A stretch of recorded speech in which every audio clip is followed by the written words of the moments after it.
What is demand in और economics? कैसे हैं आप सब। तो होप आप सब अच्छे होंगे। तो आज क्या पढ़ते हैं, law of demand, definition, explanation. ठीक है, क्या होती है। देखो, लॉ ऑफ डिमांड क्या होती है इकोनॉमिक्स में।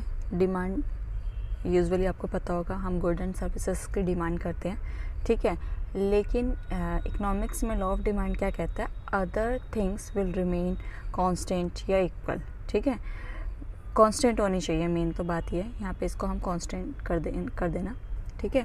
कांस्टेंट होनी चाहिए मतलब कि अन्य बातें समान रहनी चाहिए। क्या, जो गुड्स एंड सर्विस गुड्स हैं, मतलब जो भी हमारे रिसोर्सेज हैं वो सेम रहने चाहिए। तो उसके बिहाफ पर हम डिमांड को एक्सप्लेन कर रहे हैं, ठीक है। तो और इसमें कैसा रिलेशन होता है, इनवर्स रिलेशनशिप होता है, ठीक है। इनवर्स रिलेशनशिप होता है किसमें, डिमांड, ठीक है, और प्राइस में, ठीक है। डिमांड और प्राइस में कैसे वो होता है, यही बताती हूँ। अगर प्राइस जो है बढ़ता है, ठीक है, तो डिमांड क्या होगी, ऑटोमेटिकली फॉल डाउन हो जाएगी, ठीक है। और अगर प्राइस फॉल डाउन होता है तो डिमांड ऑटोमेटिकली राइज अप हो जाएगी। किसकी बात कर रहे हैं हम, गुड्स की, ठीक है। तो अब देख लेते हैं यहाँ पे, if the price of a good rise then the quantity of demand will fall, ठीक है। प्राइस गुड्स का प्राइस बढ़ जाएगा तो डिमांड कम हो जाएगी। और यहाँ पे भी वही है कि अगर प्राइस जो फॉल डाउन होगा तो डिमांड विल राइज, ठीक है। ये लो है इसका। एक एग्जांपल से समझ लेते हैं। एग्जांपल क्या कहता है, अभी नीचे ग्राफ है, ग्राफ में समझ लेना। एक मिनट मैं दिखा देती हूँ ग्राफ, तब समझ आएगा आपको आराम से।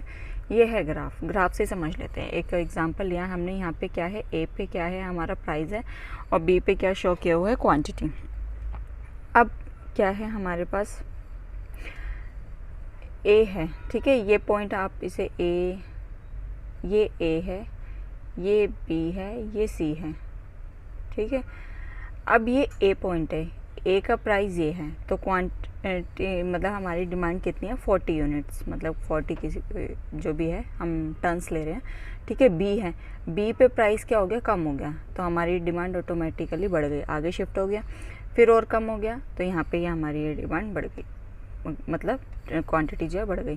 तो ये पॉइंट आपको दिखा रहे हैं कि प्राइस जो है कम हो रहा है और डिमांड हमारी बढ़ रही है, उसी पे मूवमेंट हो रही है, ठीक है। आगे की तरफ शिफ्ट, उसी पे मूवमेंट हो रही है हमारी, इधर से इधर जा रहे हैं, इधर से फिर इधर जा रहे हैं, ठीक है। तो वही एग्जांपल में लिखा हुआ है, आप एग्जांपल अच्छे से देख लेना। बाकी कुछ ना समझ में आए तो